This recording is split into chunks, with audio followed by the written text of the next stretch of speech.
नमस्कार, मैं किरण चौधरी संकल्प क्लासेस जयपुर के ऑनलाइन प्लेटफॉर्म पर आपका स्वागत करती हूँ। हम यहाँ पर बायोलॉजी सब्जेक्ट पढ़ रहे हैं और बायोलॉजी सब्जेक्ट में हमने फर्स्ट टॉपिक जो स्टार्ट किया है वो है कोशिका। कोशिका के अंदर हम फिलहाल जो पढ़ रहे हैं कोशिका में पाए जाने वाले कोशिका के अवयव, और कोशिका के अवयव में आज का जो हमारा टॉपिक हम पढ़ेंगे अंतर्प्रद्रवी जालिका यानी कि एंडोप्लाज्मिक रेटिकुलम। एंडोप्लाज्मिक, एंडो का मतलब होता है यहाँ पर अंदर और प्लाज्मिक का मतलब होता है प्रोटोप्लाज्म। प्रोटोप्लाज्म या जीव द्रव्य यानी कि जीव द्रव्य के अंदर पाया जाने वाला रेटिकुलम यानी कि नेटवर्क, जाल। तो अंतर्प्रद्रवी जालिका क्या हो गया कि कोशिका द्रव्य में पाया जाने वाला जो जाल है, नलिकाओं का जो जाल है, उसे हम अंतर्प्रद्रवी जालिका कहते हैं। अंतर्प्रद्रवी जालिका की खोज का श्रेय जाता है कीथ पोर्टर। अंतर्प्रद्रवी जालिका की खोज किसने की थी? पोर्टर नामक साइंटिस्ट ने, कीथ पोर्टर।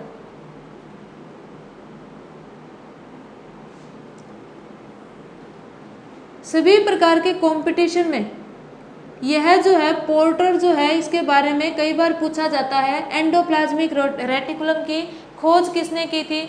पोर्टर ने की थी। कई बार एग्जाम में आ चुका है और आगे भी आता रहेगा ये क्वेश्चन, मोस्ट इम्पोर्टेंट क्वेश्चन है। तो कीथ पोर्टर ने इसकी खोज की थी और सर्वप्रथम इसको गार्नियर नामक साइंटिस्ट ने ऑब्जर्व किया था। गार्नियर नामक साइंटिस्ट ने। अब जो एंडोप्लाज्मिक रेटिकुलम होता कहाँ पर है, कोशिकाओं में इसकी पोजीशन कहाँ पर होती है, कौन सी कोशिकाओं में पाए जाते हैं और कौन सी कोशिकाओं में अनुपस्थित होते हैं।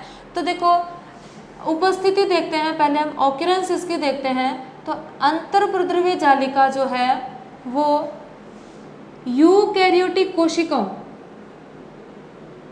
यूकैरियोटिक सेल्स में पाया जाता है। यूकैरियोटिक कोशिकाओं यानी कि ये जो अपने जंतु और पादप सेल्स के अंदर ये अंतर्प्रद्रवी जालिका उपस्थित होती है। अगर हम देखें अनुपस्थिति की बात करते हैं, अनुपस्थिति देखें, एब्सेंस इसके देखें, तो एंडोप्लाज्मिक रेटिकुलम जो है वो प्रोकैरियोटिक कोशिकाओं में, प्रोकैरियोटिक सेल्स के अंदर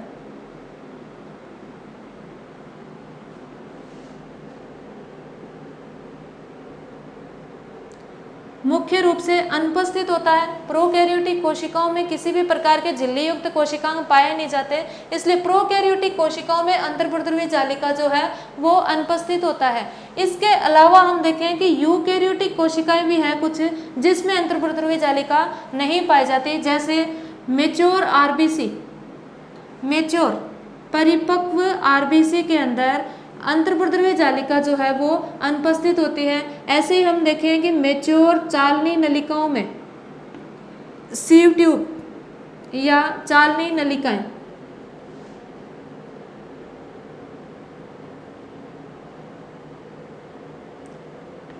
मेच्योर सीव ट्यूब के अंदर एंडोप्लाज्मिक रेटिकुलम में अनुपस्थित होते हैं। तो ये जो इस तरह के दो प्रकार के जो सेल्स होते हैं, ये कौन से सेल्स हैं? यूकैरियोटिक सेल्स, जिसके अंदर अंतर्प्रद्रवी जालिका अनुपस्थित होती है। अब इसकी कोशिका के अंदर हम इसकी पोजीशन देखते हैं कि अंतर्प्रद्रवी जालिका जो है वो कहाँ पर उपस्थित होता है।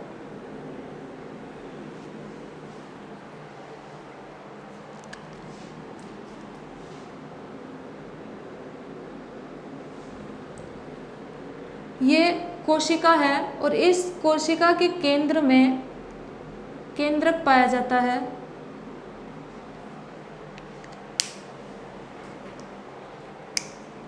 इस केंद्रक से स्टार्ट होती है, इस केंद्रक से साथ जुड़ी होती है, इस तरह से नलिका समान छोटे छोटे ट्यूब्यूल्स मिलकर के अंतर्प्रद्रवी जालिका का निर्माण करती है।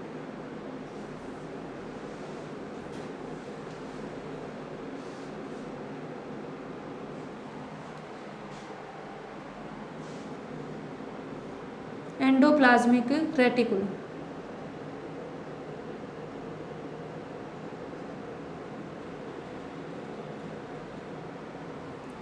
तो हमने देखा कि एंडोप्लाज्मिक रेटिकुलम जो है केंद्रक तथा कोशिका झिल्ली के मध्य स्थित होता है।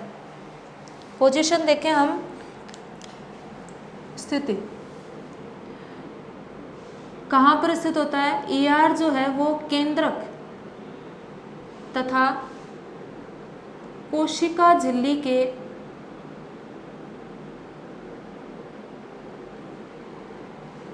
मध्य स्थित होता है।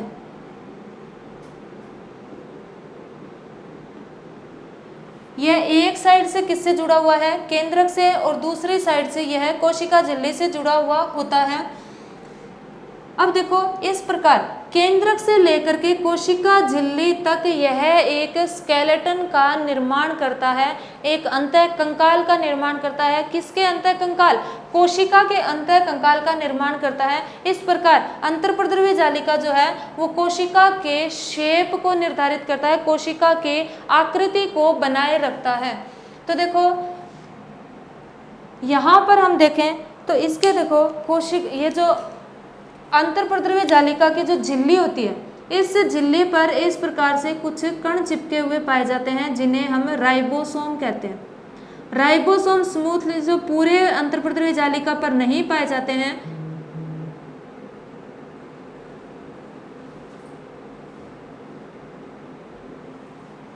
यहाँ पर तो देखो इसके कुछ भाग में राइबोसोम के कण चिपके हुए पाए जाते हैं, राइबोसोम। और ये राइबोसोम कौन से होते हैं? 80S प्रकार के राइबोसोम्स होते हैं। तो इस आधार पे हम देखें कि जो अंतर्प्रद्रव्य जालिका जो है इसके कुछ भाग देखते हैं, संरचना का अध्ययन करते हैं।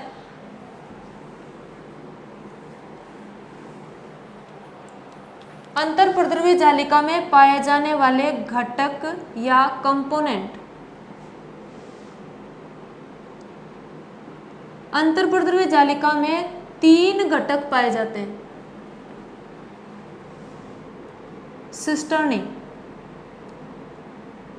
सिस्टर्नी, दूसरे घटक की बात करें हम वेसिकल या पुटिकाएं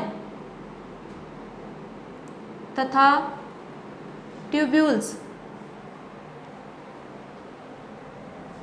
हम थोड़ा इधर लिखते हैं, सिस्टर्नी। सेकंड की बात करें vesicles, third is tubules. Hindi में इन्हें सिस्टर्नी ही कहते हैं, सिस्टर्नी। इन्हें हिंदी में पुटिकाएं कहते हैं, पुटिकाएं। और इन्हें हिंदी में नलिकाएं कहते हैं, नलिकाएं। तो इस प्रकार देखो एंडोप्लाज्मिक रेटिकुलम में 3 घटक पाए जाते हैं, सिस्टर्नी, पुटिकाएं तथा नलिकाएं।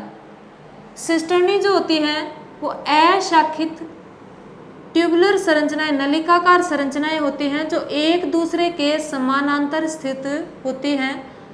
ये एक साथ कम से कम 4 या 5 उपस्थित होती हैं। ये संरचना जो है इस तरह से सिस्टर्नी जो है अंतर्प्रद्रव्य जालिका के अंदर उपस्थित होती हैं। अशाखित, अनब्रांच्ड,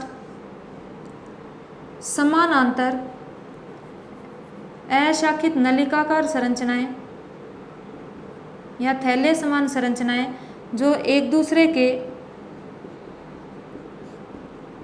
समानांतर स्थित होती हैं, समानांतर स्थित होती हैं। ये जो सिस्टर्नी है इनके यहाँ पर एक ल्यूमिन को घेरे हुए ये पाई जाती है, एकल झिल्ली युक्त होती है और इनकी बाह्य सतह के ऊपर राइबोसोम्स के कण पाए जाते हैं।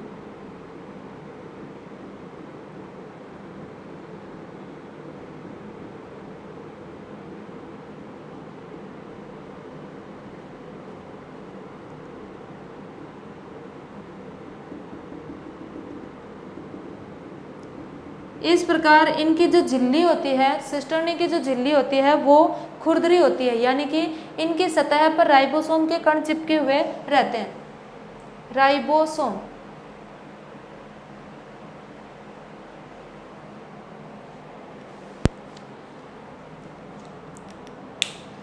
ये जो सिस्टर्नी है उन कोशिकाओं में अधिक पाई जाती है जो प्रोटीन संश्लेषण में भाग लेती है। प्रोटीन संश्लेषण में भाग लेती है उन कोशिकाओं की अंतर्प्रद्रवी जालिका में सिस्टर्नी पाई जाती है। क्यों?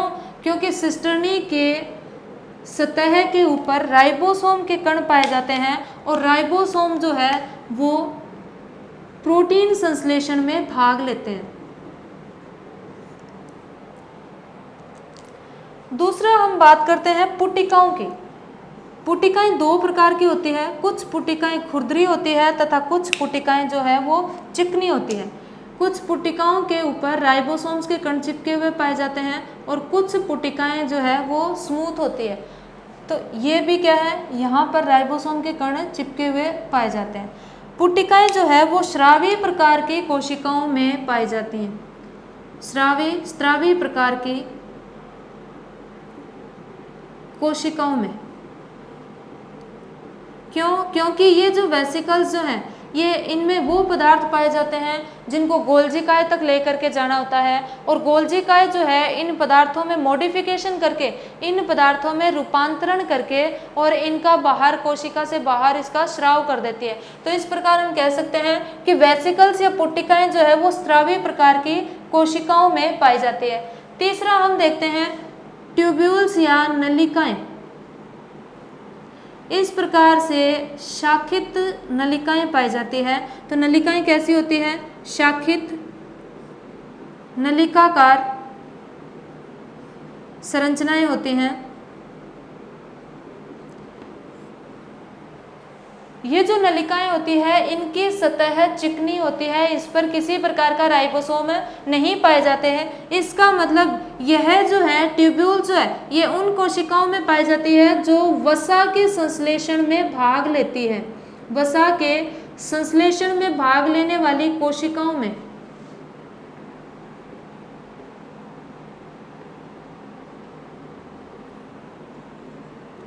सेल्स में नलिकाओं की संख्या अधिक होती है।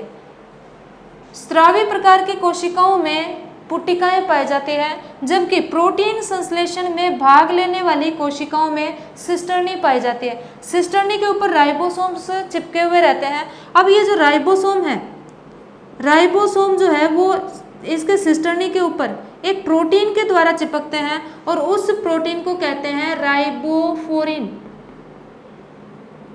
राइबोफोरिन। तो राइबोफोरिन नाम की प्रोटीन से राइबोसोम जो है वो अंतर्प्रद्रवी जालिका के झिल्ली के ऊपर बंधित होते हैं, बॉन्ड बनाते हैं, उसके साथ चिपक जाते हैं। राइबोसोम हम आगे पढ़ेंगे कि राइबोसोम के अंदर 2 यूनिट पाई जाती है, 2 उप इकाइयों के बने होते हैं। एक छोटी उप इकाई होती है और एक बड़ी उप इकाई होती है। राइबोसोम हमेशा अपनी बड़ी उप इकाई के द्वारा अंतर्प्रद्रवी जालिका की झिल्ली पर जुड़ते हैं। और कौन सी प्रोटीन के द्वारा? राइबोफोरिन नामक प्रोटीन के द्वारा उसके साथ जुड़े होते हैं। तो हमने इसके एंडोप्लाज्मिक रेटिकुलम के घटक देखे, कंपोनेंट देखे, तो इसमें 3 घटक पाए जाते हैं। तो सिस्टर्नी पाए जाते हैं, पुटिकाएं पाई जाती हैं और नलिकाएं।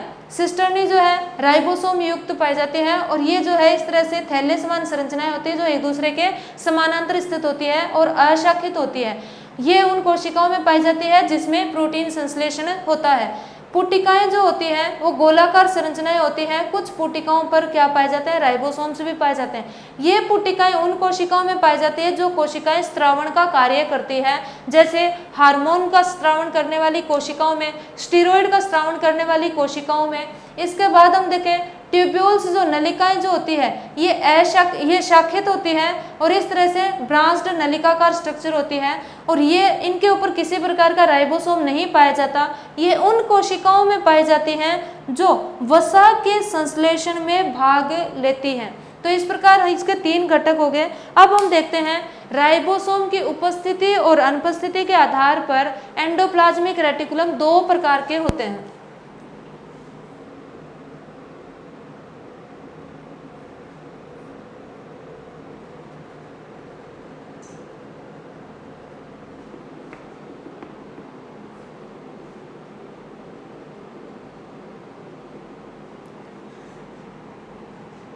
कार्य के आधार पर या राइबोसोम की उपस्थिति या अनुपस्थिति के आधार पर हम एंडोप्लाज्मिक रेटिकुलम को दो भागों में विभाजित करते हैं। एंडोप्लाज्मिक रेटिकुलम जो है वो दो प्रकार के होते हैं। एक तो होता है रफ एंडोप्लाज्मिक रेटिकुलम,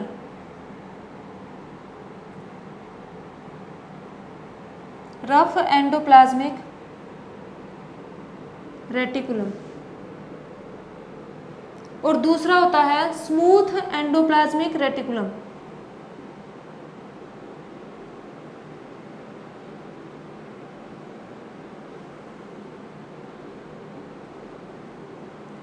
हिंदी में इसे कहते हैं खुरदरी अंतर्प्रद्रवीय जालिका, खुरदरी अंतर्प्रद्रवीय जालिका, और इसे कहते हैं चिकनी अंतर्प्रद्रवीय जालिका।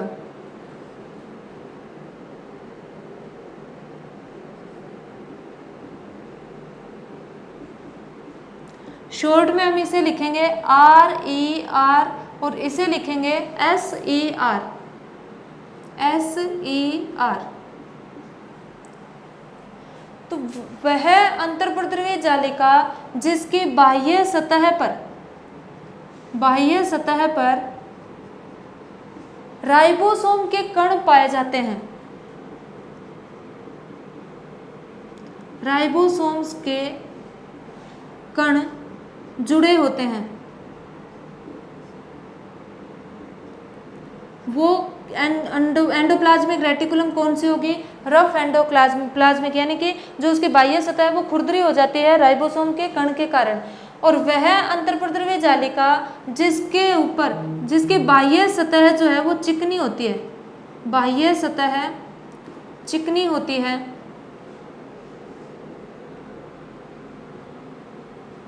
यहाँ इस पर राइबोसोम के कण पाए जाएंगे या नहीं पाए जाएंगे? तो राइबोसोम जो है यहाँ पर अनुपस्थित होते हैं, तो राइबोसोम एब्सेंट, अनुपस्थित होते हैं।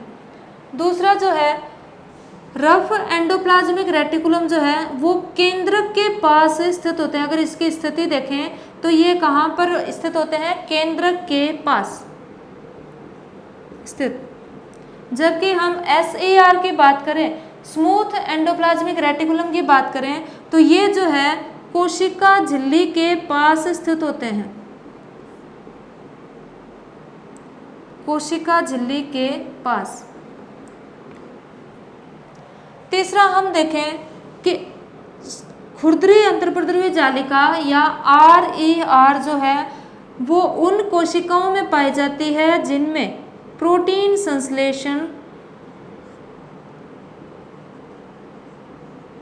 संश्लेषण का कार्य किया जाता है। तो इसका मतलब RER का मुख्य फंक्शन क्या हो गया? प्रोटीन संश्लेषण करना।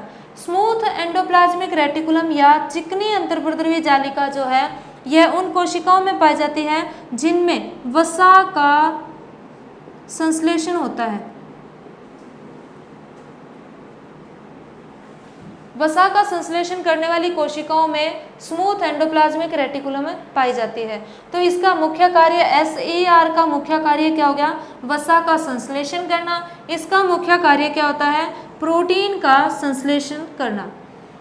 अब यहाँ पर इस डायग्राम में देखते हैं कि ये केंद्रक है और इस केंद्रक से, इसके केंद्र के बाह्य झिल्ली से यहाँ पर इस तरह से ट्यूबुलर संरचना स्टार्ट होती है जिसे हम एंडोप्लाज्मिक रेटिकुलम कहते हैं। अब एंडोप्लाज्मिक रेटिकुलम के आधे भाग पर राइबोसोम के कण चिपके हुए हैं और कुछ भाग पर राइबोसोम के कण नहीं पाए जाते। तो ये भाग जहाँ पर राइबोसोम के कण पाए जाते हैं, ये वाला जो भाग है वो है RER, यानी कि रफ एंडोप्लाज्मिक रेटिकुलम, खुरदरी अंतर्प्रद्रवीय जालिका। इसके बाद ये वाला जो भाग है इसको हम कहते हैं SER, यानी कि smooth endoplasmic reticulum, smooth endoplasmic reticulum.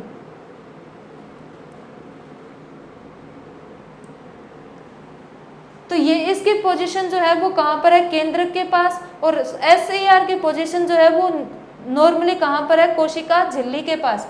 RAR का मुख्य फंक्शन है प्रोटीन का संश्लेषण करना, क्योंकि यहाँ पर राइबोसोम के कण उपस्थित होते हैं। और SAR का मुख्य कार्य क्या है? लिपिड का संश्लेषण करना होता है। तो जो कोशिकाएं लिपिड का संश्लेषण करते हैं उसके अंदर SAR की अमाउंट जो होती है वो अधिक होती है।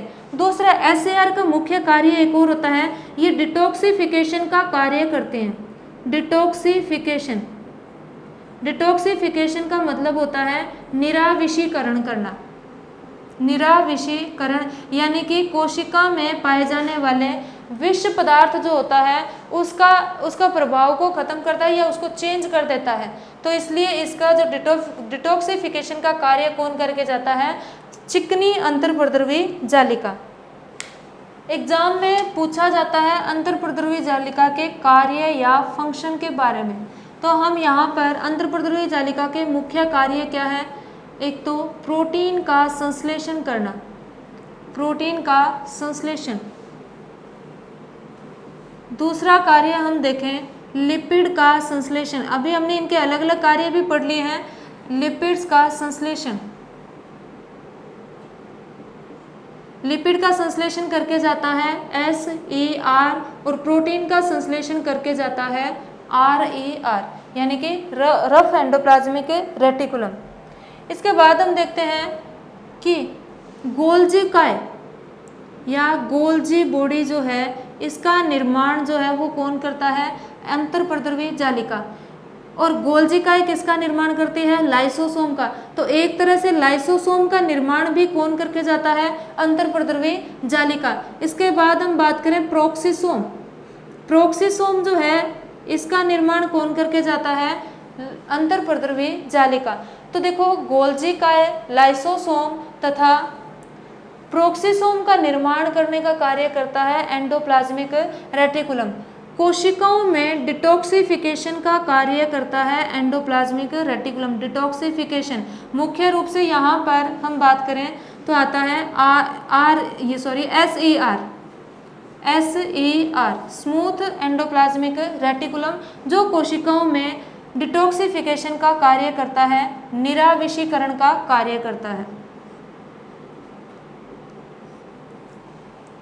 तो इस प्रकार अंतर्प्रद्रवी जालिका के बारे में हमने देखा कि अंतर्प्रद्रवी जालिका जो प्रोटीन का संश्लेषण करता है, लिपिड का संश्लेषण करता है, गोल्जी काय, लाइसोसोम, प्रोक्सिसोम का निर्माण करता है, डिटॉक्सिफिकेशन का कार्य करता है, निराविषीकरण का कार्य करता है। तीसरा एक फंक्शन और इसका यह जो है इसके न्यूक्लियस या केंद्रक के अंदर बने हुए पदार्थों का केंद्रक